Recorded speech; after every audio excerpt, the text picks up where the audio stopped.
51% of the US population now have access to sports betting. Yet, the US sports betting market accounts for $96 billion per year. This is roughly 50% larger than all of Europe, the Middle East, and Africa combined. Gambling addiction is a growing and neglected problem in the United States. It receives zero federal funding for research, support, and rehabilitation. In this video, we're going to explore why this is happening and the role of peer pressure in normalizing gambling in our society. But before we touch on any of that, we need to understand the driver of the gambling mindset that is causing society to experience an alarming trend. And it all stems from social media. In recent years, gambling has become the gold standard for entertainment, especially among younger generations. Social media platforms are flooded with influencers and celebrities showcasing their wins at casinos or promoting online gambling sites.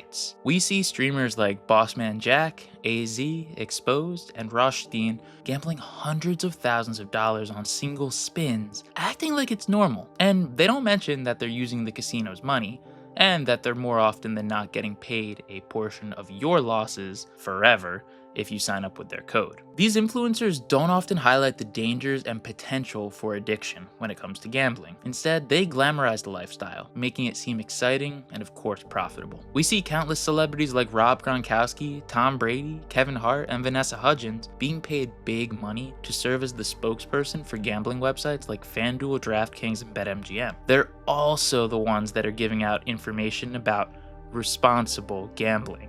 Like Rob Gronkowski picked up a doctoral degree in psychology after he left the NFL. This glamorization and the idea being spread that gambling is a great thing to do with your time and money can lead to a significant increase in the participation of gambling across the country. And that's exactly what we've seen. Social media creates an environment where gambling is seen as a common and acceptable activity. With all these big streamers, gambling is now being seen as a possible job through streaming, and young men and women are thinking to themselves, I just can't wait until I can start gambling. Now, young people are especially vulnerable because they're influenced by what they see online. Your decision-making part of your brain isn't fully developed until you're 25 years old. And I'm 25 and I don't really feel like mine's developed.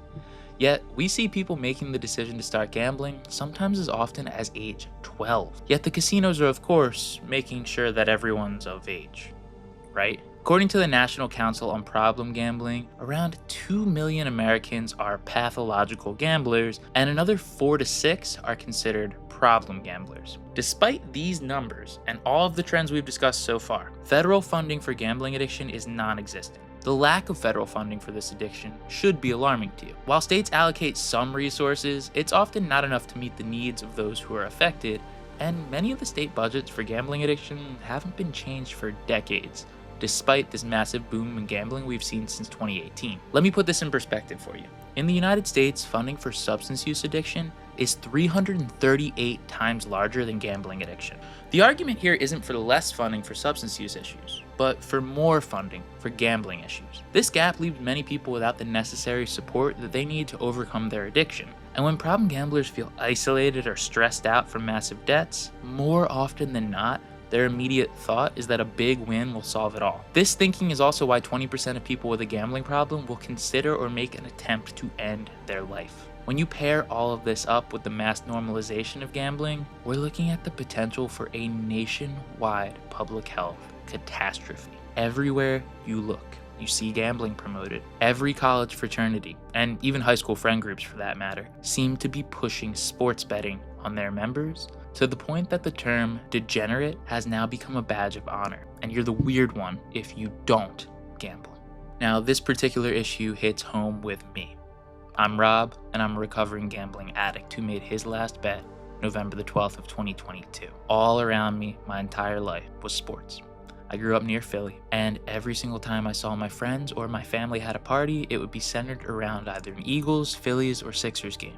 So it was natural to me that once I became 18 years old, I would be a gambler. In my case, it was daily fantasy sports because I thought, man, I love to watch these sports. Everyone loves to watch them around me. I should put money on it because that's what I see everyone doing. That's what all the commercials are about, right? That's what all my friends seem to be wanting to do. And as soon as I could, I started doing that daily fantasy sports. Very quickly, it would spiral into a sports betting addiction, and and a casino addiction. And over the 6-year period that I was gambling every single day for 8 hours a day, I went into debt 6 different times where I was paying my debts by working a second job, 70 to 80-hour weeks. This is the reality if you let gambling take over your life. It's not Vanessa Hudgens walking through fireworks and stacking up gold. It's not Rob Gronkowski with flames shooting off on both sides of him showing you that you're going to be the next big excited winner. The real truth is that if you go gamble with the expectation that you're going to win money, you're going to be disappointed, whether it happens that day or weeks later. All wins in gambling become future losses, and not everyone gets addicted to it. But the thought that you can't get addicted to it is usually the first thing you think before you start to notice the symptoms. So be cautious, and if you ever do feel like you have a gambling problem, come back to my account.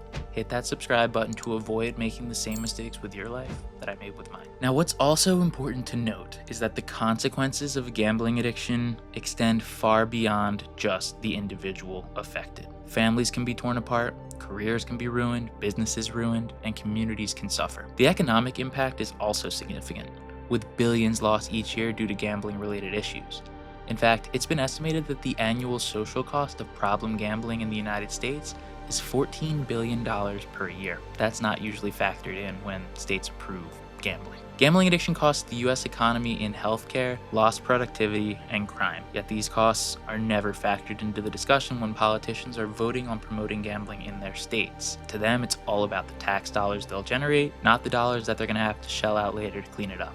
So what can be done? Increasing federal funding for gambling addiction programs is crucial in my opinion. What would be done with the funding is increase the number of places that someone can get help, build up the teams that are working with people with gambling problems, and help to build awareness that gambling addiction is real and it can impact anyone. In the United States, 25% of the people that could use the help have absolutely zero resources to access when it comes to gambling addiction. That's a major neglected problem where the consequences are just waiting to be seen. We need to get active on this issue. Right now, problem gamblers and the brave people seeking to help them are out on an island alone with limited resources, fighting against a $1 trillion industry that wants to squeeze them for all they're worth and could care less what happens in their lives. It's David and Goliath. We need to advocate for more resources and support for those affected by gambling addiction. It's not just a personal issue. It's not a moral failing. It's a public health crisis that's playing out right in front of our eyes. And according to some groups like Stop Predatory Gambling, it's America's most neglected major problem. It's time to take action. Share this video to spread awareness, and if you or someone you know is struggling with a gambling addiction, my page is here to help. Never forget that this resource is available and it's free.